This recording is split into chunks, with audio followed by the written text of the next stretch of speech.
So today, we're going to get into a really fundamental question about democracy. And we're doing it by looking at a fascinating submission that was made directly to the UK Parliament. So, have you ever wondered why it feels almost impossible to keep track of what the government is actually doing? I mean, we hear all the big promises during an election, right? But once they're in office, trying to follow what they do, how they do it, and whether any of it actually works, suddenly it all gets incredibly blurry. So, why is that? Well, the answer, at least according to the research we're digging into today, is that our democratic memory is basically broken. You see, the information is out there, but it's just shattered into 1,000 tiny pieces. It's scattered across all these different reports and websites. The full story of how we're being governed is told in fragments, which makes it, almost impossible for any normal person to piece it all together. And this creates what the source material calls the accountability gap. Think of it as this huge empty space between what a government does and our ability, as the public, to clearly see and judge those actions. So let's explore exactly how we lose track. Okay, so this whole thing really boils down to one key idea: democratic accountability. But, and this is important, we're not just talking about fact-checking election promises. It's something way deeper than that.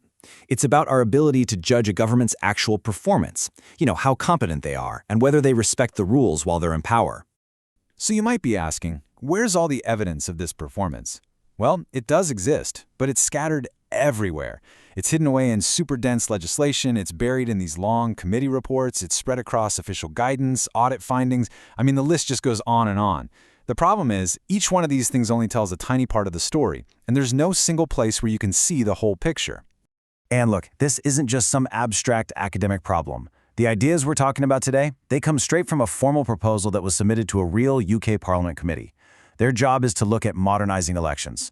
What you're seeing here is the actual confirmation of that submission.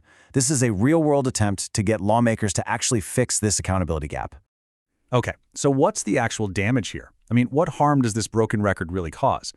Well, the submission lays out 5 specific and pretty serious democratic harms that come from all this fragmentation. All right, let's break them down. First off, it makes it super hard to see if the government is even following its own rules. Second, it's tough to know if our taxpayer money is being spent wisely. Third, you get these huge projects that can completely fail, and the public never really gets a clear reason why. Fourth, you've got parliamentary committees that can issue these really serious warnings, but there's no easy way to check if the government ever actually does anything about them. And all of that leads to the fifth, and maybe the most damaging harm of all, the normalization of failure. And that brings us to this really powerful quote from the submission itself. The system can normalize failure through fragmentation and forgetfulness. Just think about that. When the whole story is in pieces and we can't connect the dots between the warnings and the outcomes, failure stops being a big deal. It just becomes an expected part of the system.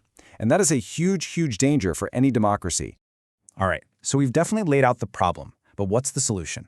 Well, the parliamentary submission proposes one single, pretty transformative idea, something called a dedicated public governing record. Now, the crucial thing to get here is that this is not about creating a bunch of new red tape or bureaucracy. It's about taking all those scattered pieces of information that already exist and just bringing them together, putting them in one single, durable, and publicly accessible place. The goal is super simple, to show how a government is actually performing in real time. And this record would be incredibly practical. For any major policy, it would clearly lay out its legal basis and the main logic behind its budget. And here's the kicker. It would name the people who are specifically responsible for getting it done. It would also create a running log of all the recommendations from scrutiny committees and then track the government's response. You'd have this visible, unbroken chain of accountability. No more hiding. Okay. I know this might all sound a bit abstract, maybe a little bit in the weeds, but the consequences of not having this kind of clear record, they are felt in the real world, in areas that affect millions of us, like our public health system. Let's just look at some numbers from the documents that support this proposal. By 2024, over 1.1 million children in the UK were in contact with NHS mental health services. That is just a staggering number. And then there's this. In 2023, there were 7,055 suicides registered in the UK. Now, every single one of those is an individual tragedy, but when you look at them all together, they point to a systemic crisis that really, really needs a systemic response. The briefing documents use this unforgettable analogy to really put this into perspective. This scale of loss, it's like 37 passenger planes crashing every single year. But here's the thing. Unlike an actual air disaster, there's no automatic, system-wide investigation to figure out what went wrong, to learn lessons, and to stop it from happening again. The response just doesn't match the scale of the harm. And this is exactly where governing record becomes so vital. The research points out that even when expert committees make critical recommendations on issues like patient safety in the NHS, there's no formal system to track if those recommendations are ever actually implemented. The warnings just get lost in the shuffle. A clear public record would make that impossible to ignore. So, when you boil it all down, what this proposal is really calling for is a fundamental shift in how we look at democracy. A shift away from just judging promises and towards judging actual performance. And that change is a big deal.